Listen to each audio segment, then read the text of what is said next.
Hello there, it's Jessie here. Welcome back to the channel. If you're coming back, here's your hug.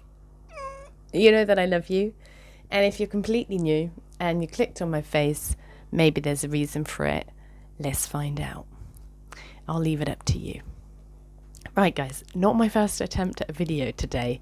It got weird earlier. And although I really do want to share it, I've decided not to, because I don't think just like the general public should have access to what happened earlier. Maybe I'll sort of release it further down the line if I go have like a community or whatever. Anyway, that's for the future. It's for right now. It's for me. But I want to explain what happened and how I got there, how it got so weird. So yesterday in my video, I was talking about my current truth then. About why I think I'm prone to like fantasy and delusional relationships. And I thought it was because at that moment I didn't have needs met in childhood, and there was traumatic events, and so because the adults around me weren't able to support me emotionally in the way that I needed, I just went to my imagination. So then in my adult lives I have fantasy relationships thinking that they meet my needs. No, they don't. No, they don't. They're not real. They don't meet my needs. But what they do is they distract me from the void.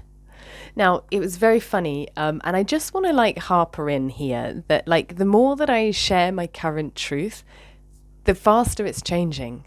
Like every day now, well, whenever I make a video and I'm like, this is my truth, a couple of hours later, something happens that totally changes it, and then I'm like, I can't wait to make the video the next day and be like, guys, it's all changed.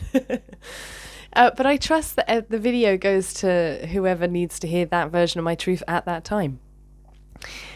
So that was my version, right? And so yesterday I was on a real high and I was like, oh, I did it, I'm breaking generational curses, I'm stopping myself from living in a fantasy world, blah blah blah.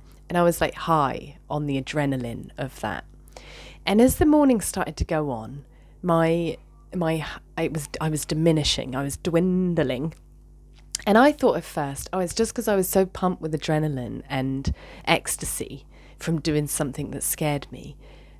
I was just coming off of it, you know. It's like when you come down from the high. It was a come down. And I was like, okay, it's fine. I'm used to this. And then, like, it was getting worse and worse as the day went by, and I really wanted a cigarette. Now, I've smoked on and off for years. It's not been my only addiction, but it has been one of them. And I was talking to my sister, and I was like, I really want a cigarette. And I was like, why have my addictions suddenly come back? Why has that addiction come back? And she was like, oh, because you popped your fantasy. And in that moment, it hit me like a ton of bricks. Like all of my addictions, it just hit me why I have addictions.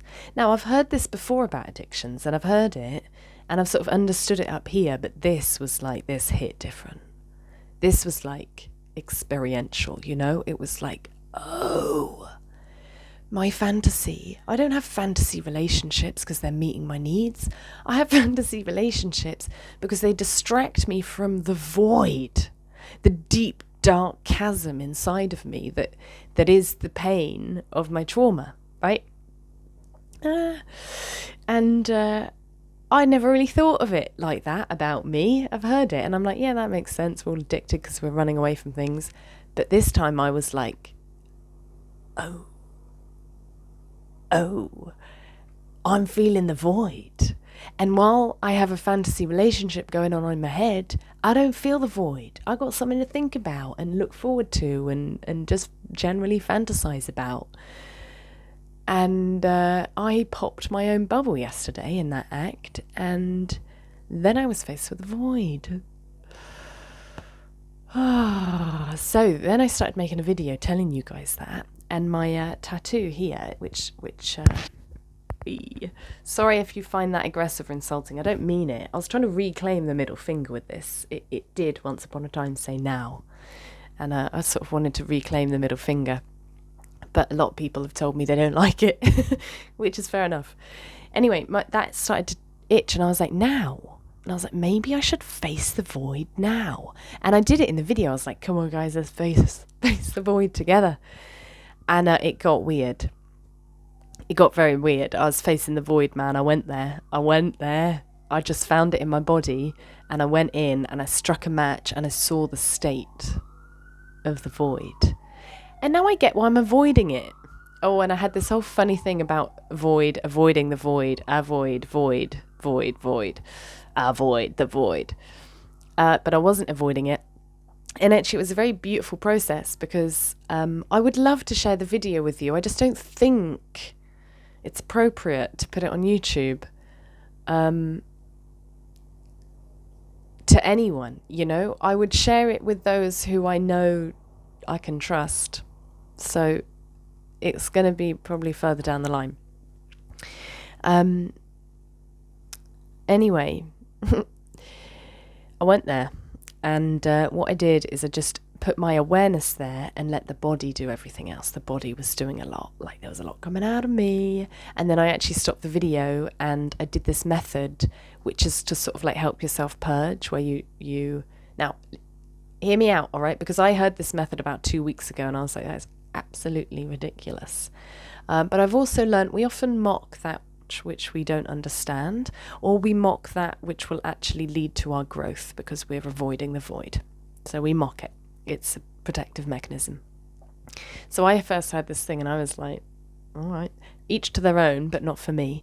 And I did it today. So you basically down 2 liters. I'm not recommending this, by the way. I'm not a doctor. Don't try this at home. Entertainment purposes only. I downed 2 liters of water and then made myself sick. So you sort of get out. It's like purging, right? Purging is a thing. And I did that and I did feel much better. I did, actually. I do. I don't think the void's completely clean, but I went there and I'm not afraid of it. So just basically to update you that my truth changed. Surprise, surprise. And now I understand the root of all my addictions, which is cool.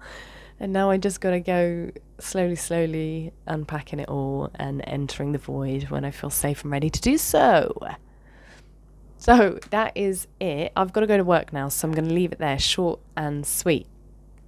If you like the video and you like the new truth, give it a like, give it a thumbs up. Let me know down below your thoughts. And subscribe if you want to. And I'll see you next in the video. I love you lots. Bye.